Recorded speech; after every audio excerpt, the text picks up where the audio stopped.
وسلم سلاما تاما على سيدنا ونبينا ومولانا محمد الذي تنحل به العقد وتنفرج به الكرب وتقضى به الحوائج وتنال به الرغائب وحسن الخواتيم ويستسقى الغمام بوجهه الكريم وعلى آله وأصحابه في كل لمحة ونفس بعدد كل معلوم لك يا الله يا الله يا الله. اللهم صل على سيدنا محمد وعلى ال سيدنا محمد صلاة تنجينا بها من جميع الأهوال والآفات وتقضي لنا بها جميع الحاجات وتطهرنا بها من جميع السيئات وترفعنا بها عندك أعلى الدرجات وتبلغنا بها أقصى الغايات من جميع. اللهم صل على سيدنا محمد وعلى ال سيدنا محمد صلاة دائمة مقبولة تؤدي بها عنا حقه العظيم. اللهم صل على سيدنا محمد وعلى ال سيدنا محمد بعدد كل داء ودواء وبارك وسلم وصل عليه. اللهم صل على سيدنا محمد وعلى ال سيدنا محمد بعدد كل داء ودواء وبارك وسلم وصل عليه. اللهم صل على سيدنا محمد وعلى ال سيدنا محمد بعدد كل داء ودواء وبارك وسلم. اصلح لنا دنيانا التي فيها معاشنا واصلح لنا آخرتنا التي فيها معادنا واجعل الحياة زيادة لنا في كل خير واجعل الموت راحة لنا من كل شر. اللهم اقسم لنا من خشيتك ما تحول به بيننا وبين معصيك ومن طاعتك ما تبلغنا به جنتك ومن اليقين ما تهون به علينا مصائب الدنيا ومتعنا بأبصارنا وأسماعنا وقواتنا وأزواجنا وذرياتنا واجعل الوارث منا واجعل ثأرنا على من ظلمنا وانصرنا على من عادانا ولا تجعل الدنيا أكبر همنا ولا مبلغ علمنا ولا غاية رغبتنا ولا تسلط علينا من لا يرحمنا.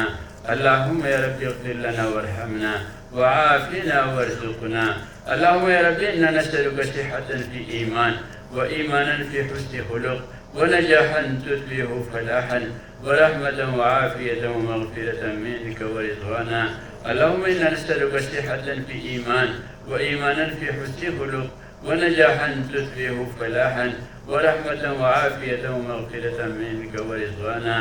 يا الله ته زموږ په ټولو باندې خپل رحم وکړي. زموږ صغایر کبایر واړه لوی پټ او ښکاره قصدنه بدان انفرادي اجتماعي ټول ګناهونه ته محض په خپل فضل کرم لطف او احسان سره ته معاف کړي.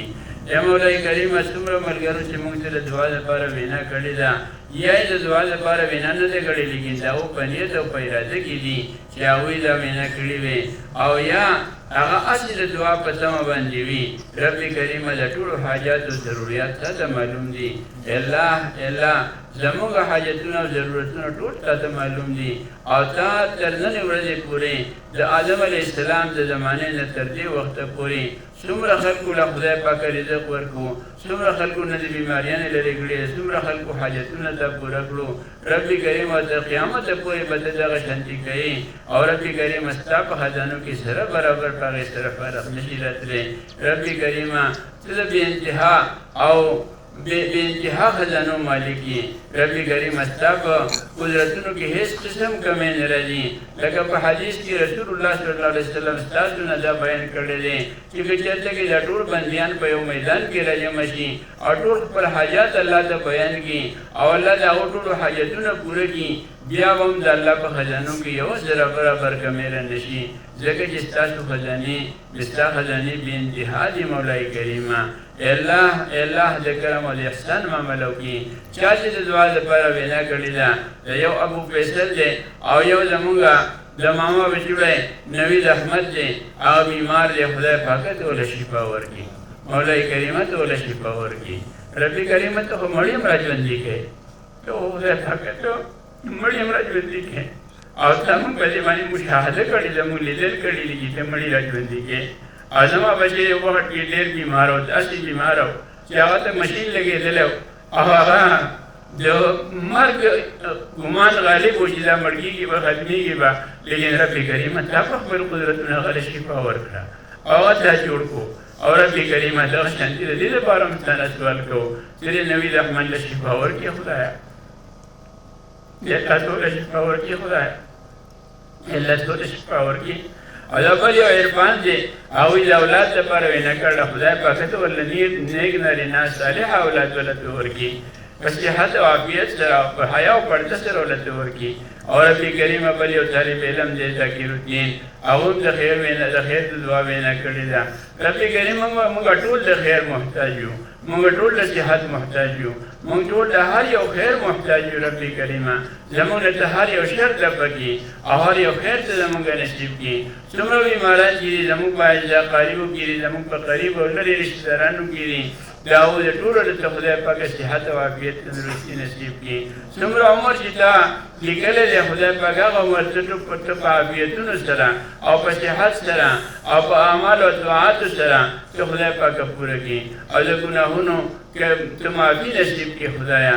الله د ګناهونو ته معافي نصیب کړي څومره مقروضین چې د خدای د هغو قرضې د خپلو غیبو د خزانو نه ادا کړي او څومره چې خدای پاکه داسې کسان دي چې هغه په جیلونو کې ناجایز اچولی شوي دي خدای پاک د هغو د جیلونو نه رهایي په عافیتونو سره په سرخرویۍ سره خدای پاک ته نصیب کړي او رب کریمه څومره چې کسان دي خدای پاک څومره چې ضرورتمند دي د هغو ضرورتونو د خپلو غیبو د خزانو نه ته پوره کړي رب کریمه دا مدرسه ده خدای پاک دا زموږ د ماما حضرت مولانا فضل رحیم صاحب رحمه الله تعالی یو نشانه ده خدای پاک دا د هغوی د لاس لګولې کوله ده خدای پاکه الله د بوټې ته همیشه لپاره تر تازه وساتي او رب کریم رب نور زیادتن آورگی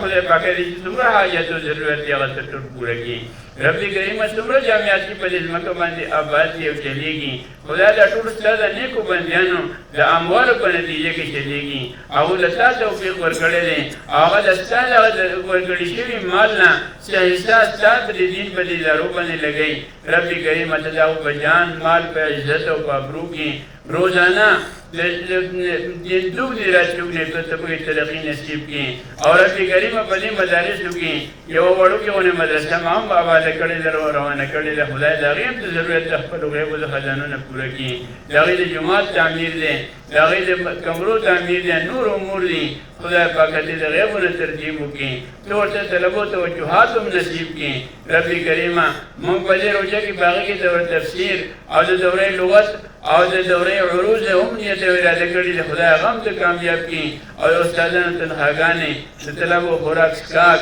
او نور چې څومره امور دي خدای پاک هغه ته د خپلو غیبو د خزانو نه پوره کړي رب کریمه زموږ مجسم حاجتونه او ضرورتونه یو الله زموږ دا څومره ناست دي د هر یو تن مجسم حاجت او مجسم ضرورت دی او رب کریمه ستا ذات چې دی هغه د جود او د سخا او د غنا نه خدای پاک عبارت دی رب کریمه ته زموږ د زړونو حاجتونه مرادونه د دنیا هم پوره کړي او د آخرت هم پوره کړي او رب کریمه ایمان او اعمال او طاعات او خدای پاک ښه اخلاق ته موږ ټولو ته نصیب کړي او رب کریم د ګناهونو نه لرېوالی اجتناب نصیب کړي تېر شوي چې څومره ګناهونه دي هغه ته معاف کړي که هغه ستا په حقوق کې دي هغه معاف کړي که هغه ستا د بندیانو په حقوق کې دي هغه هم معاف کړي د هغې د ادا کولو صورتونه موږ ته اسان کړي او که چېرته کې بعضې داسې وي چې د هغې ادایي اوس نه ممکنه شوي نو رب کریم ته خپلو بندیانو د خپل طرفه خدای پاک ورکړي او موږ زموږ هغه ظلم زموږ هغه جرم او ظلم ته موږ ته خدای پاک معاف کړي رب کریم ته د کرم او د احسان معامله وکړي الله زموږ د اخواته ملګری چې ناست دی دا مولانا عبدالعزیز صاحب د خیر سره سهار عمرې له هم روان دی خدای پاک ته د سفر ته مسان کړي هلته د اعمالو طاعاتو طاقت توفیق وله ته ورکړي زیات نه زیات د توافونو طاقت توفیق وله ته ورکړي او رب کریم د هر شر او فتنې نه ته بچ کړي او څومره دعاګانې چې دی غواړي هغه ته خدای پاک ټولې قبولې کړي زموږ په حق یې هم قبولې کړي د امت په حق یې هم ته قبولې کړي او رب کریم د مدینه طیبې په حاضرۍ کې هم د رسول الله صلی الله علیه وسلم سور او رسول الله صلی الله علیه وسلم مینا او محبت او دغه رحمت خدای پاک دې هم نصیب کړي او زموږ د ټولو نصیب کړي رب کریم ته د کرم او د احسان معاملو کړي او بار بار د مقدس ذهن حاضرین موږ ټولو ته خدای پاک ته نصیب کړي د حج لپاره هم نصیب کړي د عمرې لپاره هم نصیب کړي او حاضرین زموږ خدای پاک په خپل پاک بارگاه کې قبول او منظور وګرځولې کړي رب کریم زموږ ماما جی تو مغفرت نصیب کی زموږ د مامیم ته مغفرت نصیب کی زموږ مور پلار زموږ اعزا قارب دوستان احباب معاونین متعلقین او خدای پاک رونه او خویندې او ترونه تندرانې او خدای پاک ماماګان مامیانې او رب کریمه ترورانی خدای پاک ته ټول کامل مکمل مغفرت نصیب کی رب کریمه قبرونه ته منتهای نظر پورې ته وسیع او خوشاله کی د نور نه ډکی د رسول الله صلی الله علیه وسلم زیارت پر روضه شریفه کې ته سار ماهم نصیب کی رب کریمه ته زموږ د ټول په حال پر رحم وکي زموږ ټول حاجتونه ته پوره کی او زموږ سره د غیب نه مدد وکي خدایا الا د غیب نه سره مدد وکي خدایا الا د غیب نه مدد وکي خدایا څومره مدرسو کې چې خدای د زمکه تنګی ده هغه زمکه کې څوک شادګی را پیدا کی خیر طرف ته او ګڼ طرف ته مخې ته او خیر طرف په شاته هر طرف ته باغی کې وساتونه نصیب کی او رب کریمه څومره چې په دې زمکه باندې رسول الله صلی الله علیه وسلم په امت کې بے نماز خلق دی او بے علماز خلق دی منځونه نه کوي د موږ پروانه ساتي خدای پاک ته ویل د موږ طاقت توفیق ورکړي الله تعالی د موږ طاقت توفیق ورکړي او زموږ جماعتونه آباد کړي خدایا الله ته زموږ جماعتونه آباد کړي خدایا الله ته زموږ مدرسې آباد کړي زموږ جماعتونه آباد کړي زموږ په حق پر رحم وکړي څومره مریضان چې هغه ته شفا ورکړي او رب کریمه څومره چې مشکلاتو کې انخدي هغه مشکلات ختم کړي او ته هر یو حاجت او ضرورت زموږ د ټولو د خپل غیب او د خزانو نه پوره کړي مولای کریم زموږ سره خپل خصوصي مدد وفرمایي الله او کله چې د مرګ وخت وي د رب کریمه د رسول الله صلی الله علیه وسلم د روضې مخامخ د مواجهې په مخ کې چې موږ کله سلام پیش کوو په هغه ځای کې ته وفات نصیب کړي او په بقي کې خدای پاک ته ډای دین ګرځېدی نصیب کړي په هغې کې ته زموږ قبر نصیب کړي ته د عفو زرګزر معامله زموږ د ټولو سره وفرمایې وصلی الله تعالی علی خیر خلقه محمد وعلى آله وصحبه اجمعین آمین آمین آمین برحمتک یا ارحم